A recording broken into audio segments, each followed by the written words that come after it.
In top pro-life news, abortions are up, healthcare services are down. Those are the latest findings from Planned Parenthood's annual report released last week. The 2015 to 2016 report came out about 6 months later than the typical release date. The raw data reveals Planned Parenthood performed more abortions than the previous year, a total of 328,348. While the abortions increased, the number of Planned Parenthood patients decreased. The report also reveals abortions outnumbered the amount of breast exams that were performed. A pregnant Christian high school teen banned from her high school's graduation receives her diploma at an alternate ceremony. 18-year-old Maddie Runkles got her high school diploma at a private Virginia ceremony one day after her Heritage Academy classmates received theirs. The small Christian school said Maddie would not be able to walk because she broke the school's rule on abstinence. Maddie's story has sparked a national discussion on how to respond to teen pregnancies. We were at Maddie's private graduation ceremony and will bring you a full report later in the show. A leaked draft reveals the Trump administration may plan to let employers opt out of providing no-cost birth control to women for religious and moral reasons. The Affordable Care Act, or Obamacare, has a contraceptive mandate requiring employers to provide birth control. But religious groups, including EWTN, say this mandate infringes on the freedom of conscience.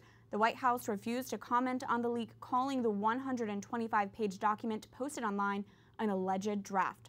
Joining us now is Marilyn Musgrave, a former U.S. representative from the state of Colorado and the Vice President of Government Affairs for the Susan B. Anthony List, and Monste Alvarado, the Executive Director of Becket, a law firm dedicated to defending religious liberty, which represents clients including the Little Sisters of the Poor and EWTN. Thank you both for being here. It's good to be here. Thank you for having me. Just last month, President Trump invited the Little Sisters of the Poor to the White House and said your long ordeal will soon be over. Will this leaked draft fulfill that promise? What do you think? Definitely. If this is adopted the way that it's written, which again, it's a leak, it's a draft, it would give them the existing exemption that they've wanted and that they've given to Visa and Exxon and all of these companies, to the military. Everyone has an exemption except people who want an exemption for religious reasons. And the Little Sisters of the Poor have been going through this for 5 years.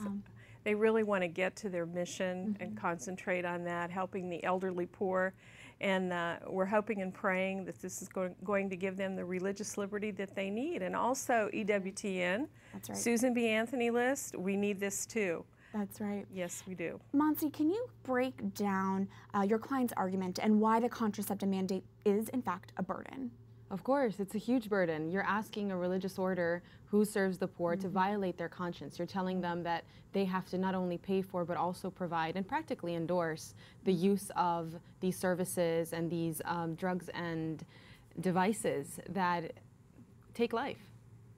Congresswoman, based on appointments that President Trump has made and the administration, are you hopeful that relief will be given to the Little Sisters of the Poor and to other religious groups? What do you make of the I'm very hopeful, and quite frankly, Vice President Pence is just committed pro-lifer, and he gets this.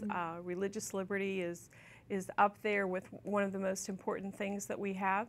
So I'm very encouraged by this and hope that this day will come, and Little Sisters of the Poor again ought to be about going about their mission, and organizations like ours should not be forced to do this, violate our conscience. And people need to remember, it also included abortion-inducing drugs. This is not just contraception. That's right. It's also chemical abortion. Now, Monste, the Little Sisters of the Poor and other religious groups, their case went all the way to the Supreme Court, then was sent back down to the lower courts. What's happened since? Is there any update that we should know about? Sure. So they've won 5 times against the Obama administration, and this last time, a year ago, we just came up on that anniversary. They were sent back to the lower courts for negotiations, and this leaked draft would be the product of those negotiations, but it's not the end. Once they have this regulatory relief, once the agency gives them the exemption that they need, they also need to win their cases in court. So we're waiting for this lever number 1 to shift, and then you also need the second piece. So it's not over once we have a rule. And then we'll continue to monitor that. Now, Congresswoman, while I have you here, we'll have a story later on Maddie Runkles, this 18-year-old Christian teenager who is pregnant. She was not allowed to walk at her graduation. It's really sparked a national discussion when it comes to how we approach and respond to Christian teen pregnancies. Well, I have to respond in a very personal way. At a family gathering recently, got a big hug from my nephew. His mother got pregnant when she was 16 years old. And, you know, I love him.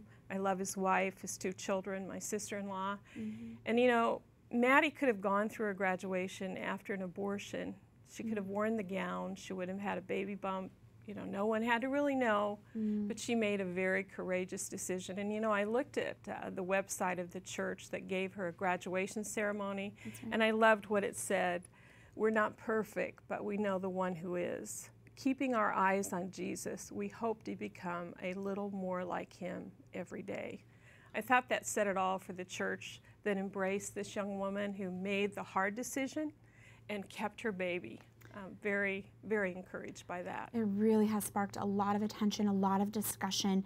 Spoke with the principal this week, and, you know, him saying how his purpose is to send a message against premarital sex. So once again, it is a very complex discussion. Grateful for your insight. Thank you for sharing that personal anecdote.